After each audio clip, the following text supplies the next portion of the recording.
이준석 대표는 다른 것보다 김소연이 이렇게 나오면 이준석이 결국 지가 살기 위해 입을 열 수밖에 없다고 봤는데 슬슬 그 분위기가 나오고 있습니다. 이준석은 오늘 오전 인천국제공항에서 기자들을 만나 자신을 둘러싼 의혹에 대해 해명했습니다. 그는 지방선거를 앞두고 어느 도당 위원장이 이준석이 말을 안 듣는다고 대통령에게 읍소해서 대통령이 저에게 특정 시장 공천을 어떻게 해달라고 하신 적도 있고 서울의 어떤 구청장 공천은 지금 있는 사람들이 경쟁력이 없으니 누군가 다른 사람에게 공천을 주는 게 좋지 않냐 말씀하신 적도 있다고 말했습니다. 즉 윤두창의 공천 개입을 지적한 것입니다. 이거 알면서도 당대표가 조용히 있었네요 그동안. 또한 이준석은 명태균에 보낸 메시지에 대해 명 사장이 공천을 받는 것처럼 알고 있어서 잘못 알고 있는 것 같아서 전달해 준 것이라고 밝혔습니다. 그는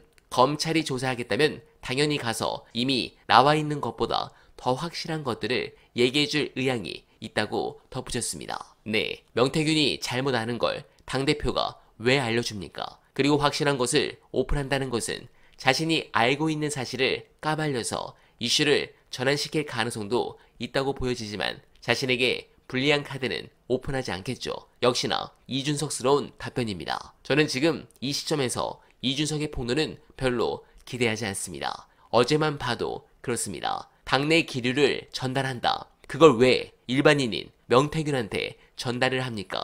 깐부니까 그런 겁니까? 또한 이준석은 전략 공천을 약속한 게 아니라 전략이란 건 상대 후보와 경쟁력 차가 월등하면 주는 것이란 설명을 했다고 했습니다. 아니 아무리 명태균이 장이수처럼 생겼다 하더라도 이걸 모르겠습니까? 제 구독자 70만 명 중에서 이쪽으로 숨어들어온 1만 명 정도 빼고 전략공천 단어를 모르는 분이 누가 있습니까? 웃기는 소리입니다. 이 과정을 이준석은 전부 알고 있었고 윤석열과 김건희가 개입한 사실을 바로 옆에서 보고 있었는데 조용했습니다. 정말 후화무치합니다. 관련해 중요한 영상 보시고 이어가 보겠습니다. 그러니까 이준석 입장에서는 어차피 앞에 김건희 털리고 김종인 털리고 뭐 윤상현 털리고 다 털리고 나면 나만 남을 거야 이런 생각을 하고 계셨을 텐데 명태균의 핸드폰은 안 털렸지만 명태균의 카톡이 남아있는 PC가 털린 거죠. PC 그렇죠. 카톡 조심해야 됩니다. 네. 우리가 항상 강조했잖아. 검찰의 압수수색은 변수가 많기 때문에 네. 그 피의자들이 생각하는 거랑 다르게 전개된다. 결국 뭐가 털린 겁니까? 그날 네. 5월 9일 새벽에 명태균한테 대통령이 김영선은 경선부치라고 하던데? 라는 얘기를 쓱 찔러준 거. 그래서 다음날 만약에 경선이 발표됐다면 김영선은 공천을 못 받았을 수도 있는데 네. 자기가 개입을 해가지고 명태균을 찔러서 명태균이 그걸 자세하게 알아보다가 대통령한테서 아니 내가 그거 얘기했는데 당에서 말이 맞네 이것까지 나오게 한 거. 정치평론가 입장에서 봤을 때는 이준석은 이 사안을 전부 알고 있었구나. 명태균과 김영선의 관계, 명태균과 김영선과 김건희의 관계, 명태균과 김영선과 김건희와 윤석열의 관계까지 다 알고 있었고 당의 분위기를 봤더니 이거 뭐 윤석열이 적극적으로 안 도와주는 것 같은데 명태균 사장님 잘못 알고 있네 라고 해서 개입을 해가지고 쓱 찔러주기까지 했다. 사실상 이 공천의 공범이다 라는 게 지금 드러난 거잖아. 그랬더니 내가 보내긴 했는데 나왔으니까 설명을 간단하게 그냥 해준 거예요. 그런데 민간인에게 새벽에 그걸 갑자기 개인적으로 물어본다. 그렇죠. 말도 안 되는 거죠.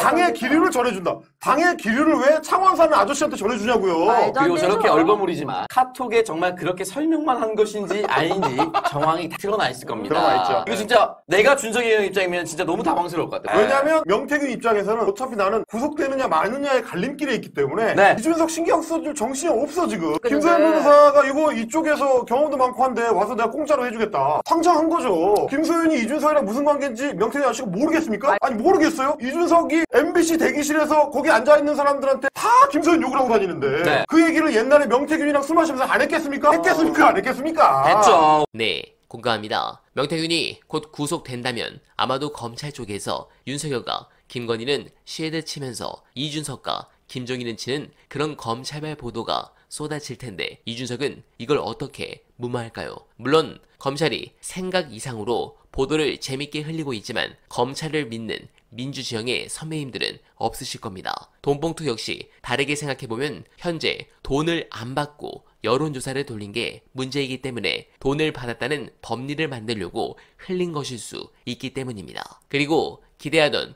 명태균의 폭로는 없을 것이라 확신합니다. 처음에는 아직 대선은 얘기도 안 했다. 입 열면 다 뒤집어진다. 김 여사가 나더러 인수위에 와서 사람들 면접 보라고 그랬다. 내가 입 열면 한 달 안에 탄핵 등은 모두 명태가 언론을 향해 직접 한 이야기입니다. 그러면서 지금 와서 기자들에게 언론이 거짓의 산을 만들었다고 주장하며 피해자가 된 양합니다. 상황만 보면 마치 대통령 부부를 향해 일단 협박을 하면서 거래를 시도한 듯한 모양새입니다. 나를 정치장법 위반 혐의 정도에서 끝내주면 서로 좋지 않느냐는 식입니다. 그렇게 하지 않으면 나도 무기가 있다는 것처럼 보입니다. 명태는 핸드폰이 3개 있었는데 다 버렸다고 했는데 어딘가에 보관하고 있을 겁니다. 최후의 수단이기 때문입니다. 그리고 검찰은 이를 찾지 못할 또는 않을 것입니다. 검찰이 마음만 먹으면 핸드폰 GPS 추적은 물론이고 가족들 압수수색과